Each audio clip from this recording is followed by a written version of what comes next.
आपका स्वागत है।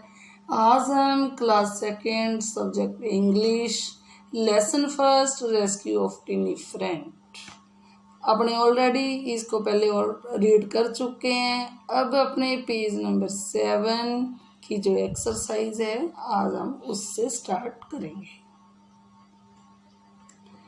Right true. ट्रू के लिए टी वर्ड यूज करना है एंड फॉल्स के लिए एफ। ट्रू का अर्थ होता है सही, फॉल्स का अर्थ होता है गलत। फॉर द फॉलोइंग स्टेटमेंट्स आपके सामने ABCD 4 स्टेटमेंट दी हुई है। इसमें आपको ये बताना है कि जो स्टेटमेंट सही है उसके लिए आप ट्रू शब्द यूज करोगे और जो स्टेटमेंट गलत है उसके लिए फॉल्स शब्द यूज करोगे। वैसे तो ट्रू के लिए आप टी शब्द भी यूज कर सकते हो और फॉल्स के लिए एफ शब्द भी यूज कर सकते हो। फर्स्ट सेंटेंस देखें। The word was tiny and colourful. इस स्टेटमेंट में क्या बताया गया कि जो वर्ड था छोटा और कलरफुल था। अपने लेसन के अंदर यही पढ़ा था कि जो वर्ड था छोटा और कलरफुल था। तो जिस स्टेटमेंट सही है तो इसके लिए ट्रू शब्द आएगा, यानी कि ये शब्द स्टेटमेंट बिल्कुल सही है। स्टेटमेंट बी देखें। John did not want to help the word. कि जो जॉन था उस वर्ड की हेल्प नहीं करना चाहता था, मगर अपने लेसन में क्या पढ़ा था कि जो जॉन था उसने उस वर्ड की हेल्प की थी। तो ये स्टेटमेंट गलत है, इसके लिए फॉल्स आएगा। आगे स्टेटमेंट सी देखें। The little bird flew and confused the wolf. जो छोटा पक्षी था उसने क्या किया, उड़ना स्टार्ट किया और वोल्फ को कंफ्यूज कर दिया। बताओ भाई ये स्टेटमेंट सही है कि गलत? ये स्टेटमेंट सही है, ट्रू है, क्योंकि जब जॉन ने उस पक्षी को बोला था कि आप उड़ना स्टार्ट करो और वोल्फ को कंफ्यूज कर दो, तो वर्ड ने वैसा ही किया था, इसलिए ये जो स्टेटमेंट है ट्रू है। स्टेटमेंट डी देखें। The word was not thankful to its new friend. जो वर्ड था उसने अपने न्यू फ्रेंड का, नए मित्र का धन्यवाद नहीं किया था। लेसन के एंड में बताया हुआ है कि जो वर्ड था उसने अपने न्यू फ्रेंड का थैंकफुल किया था, इसलिए इसने बताया नहीं, तो ये स्टेटमेंट फॉल्स है। Answer the following questions. ये जो क्वेश्चन है इनके आपको आंसर देने हैं।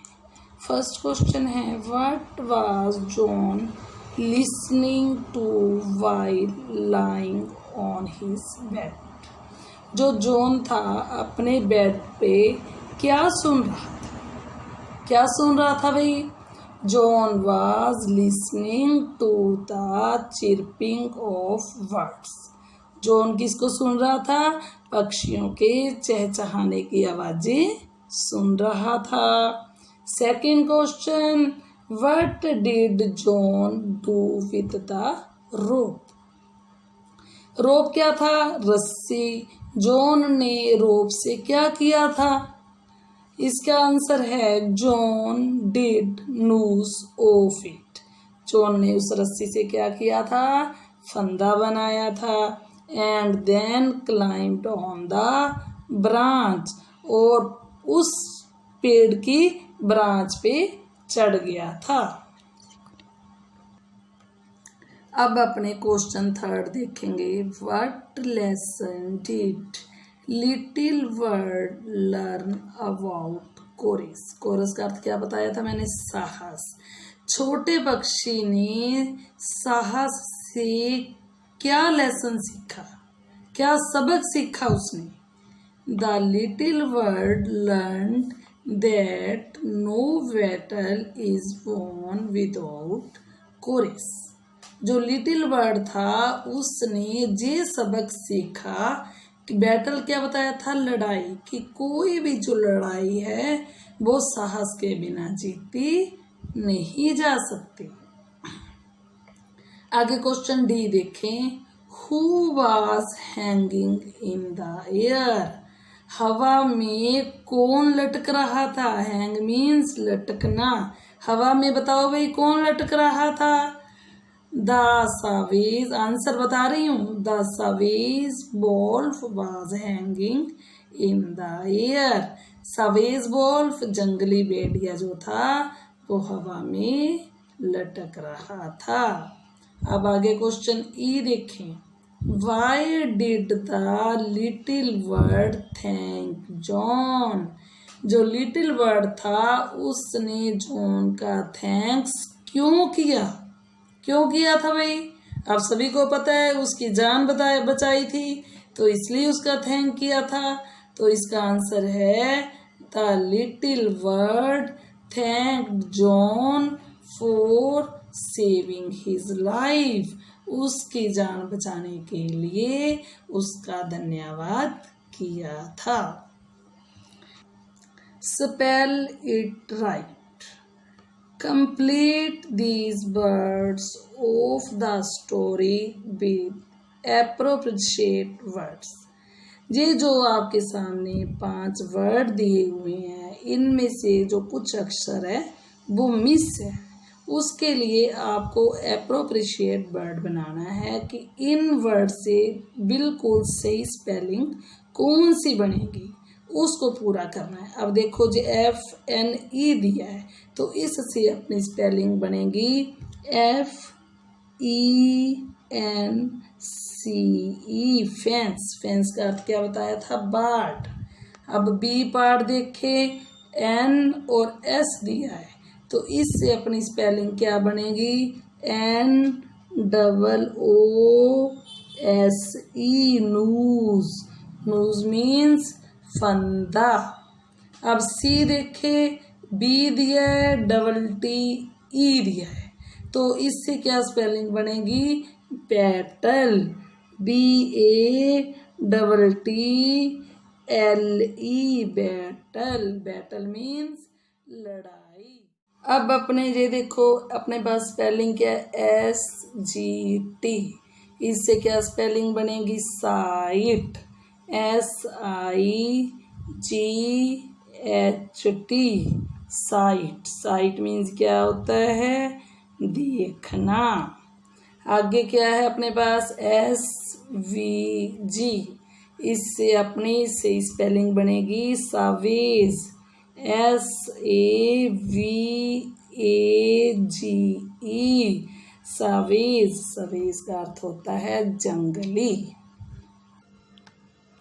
अब आगे है मैच द फॉलोइंग। इधर कुछ वर्ड है अपने को इन वर्डों के साथ मैच करना है। फर्स्ट है नूज। नूज का आपको मैंने पहले ही बता दिया इसका अर्थ है फंदा। अब अपने को इनमें से देखना है कि जो नूज है वो किसके साथ मैच होगा। तो जो नूज है वो इसके साथ मैच होगा ए लूप विद नोट।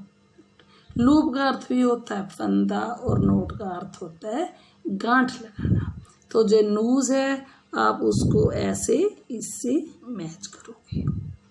आगे सेकंड है सवेज।